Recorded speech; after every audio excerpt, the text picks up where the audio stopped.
We have two little girls, Rosalie, who's 3, and Madeline, who's 4 months old. We found out Rosalie was gonna have Down syndrome at the 18-week appointment where they do the ultrasound. We cried, why is this happening to us? Why is it our kid? We were a hot mess. And then we learned everything that we could about Down syndrome. We read all the books, we did all of the research. And then a couple days in, when we got a grip, we're like, this is gonna be fine. Caleb often makes the coffee and I'll come out and have coffee with him. Rosalie usually wakes me up in the morning, so she'll wake me up at the baby gate yelling, "Mama!" Usually Maddie's awake because she's 4 months old.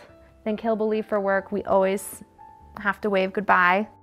A friend in Maine told me, "Melissa, don't compare your insides to other people's outsides," which is so easy to do with social media now when you just see those smiling pictures and you don't see that the kids broke 8 ornaments when they were putting them on the tree.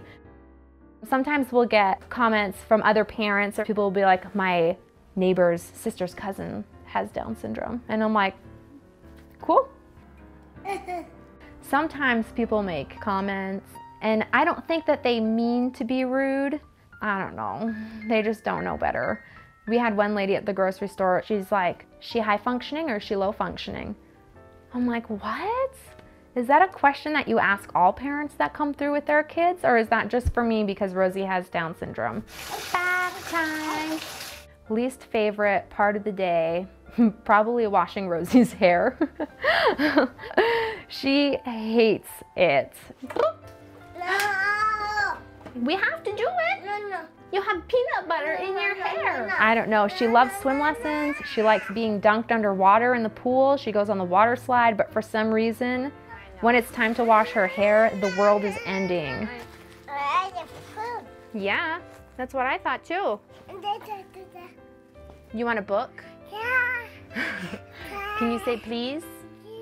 Please. And then things happen kind of fast between getting Rosalie and Maddie packed up in the car so it can take Rosie to preschool. Let's do this. She goes to a typical preschool and then she goes to a preschool for kids with special needs, depending on the day. Bye. Bye, okay? And then we're gonna play. Hi, honey. People in the Down syndrome community, we're like the big sorority. You give each other the nod in the grocery store and you're like, I know you, I see you. It's a special community to be a part of.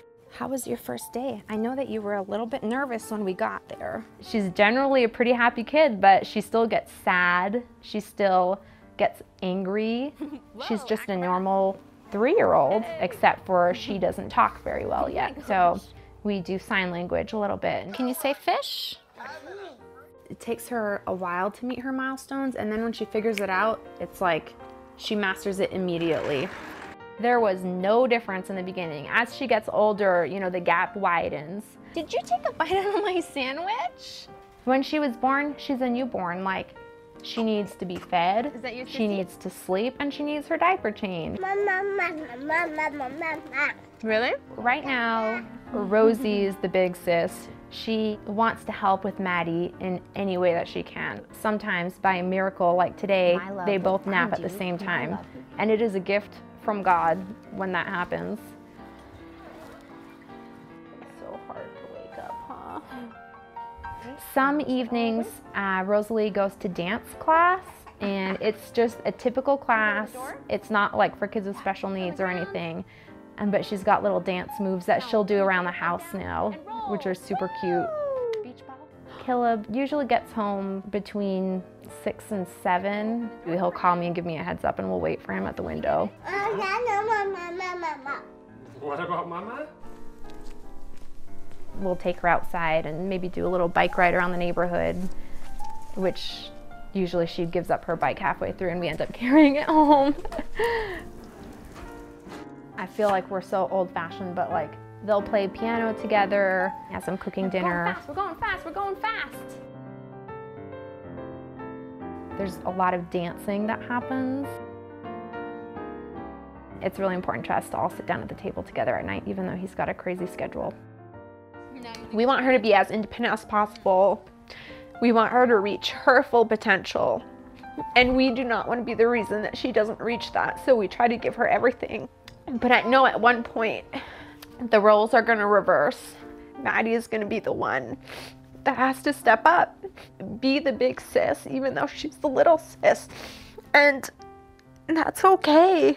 It's not gonna end up being a big deal at all. And I'm gonna look back at this and I'm gonna say, just like what I say now, there's nothing scary about this.